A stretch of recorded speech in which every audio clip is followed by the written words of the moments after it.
അസ്സലാമലൈക്കും.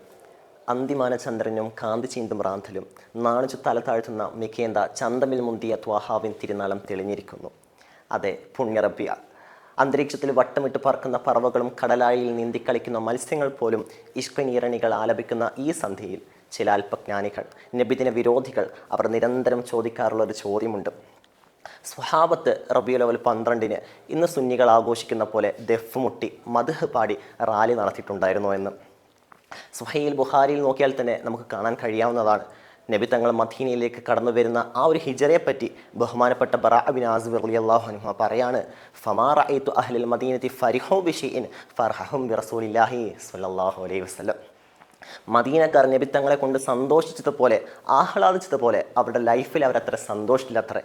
കുട്ടികളെല്ലാം ചേർന്ന് ത്വല അൽ ബദ്ർ ചൊല്ലി ദഫ് മുട്ടി വരിവരിയായ റാലി നടത്തിക്കൊണ്ടായിരുന്നു നബിത്തങ്ങളെ വരവേറ്റത്. നിരവധി ഗ്രന്ഥങ്ങൾ നമ്മോട് തുറന്നു കാട്ടുന്നുണ്ട്.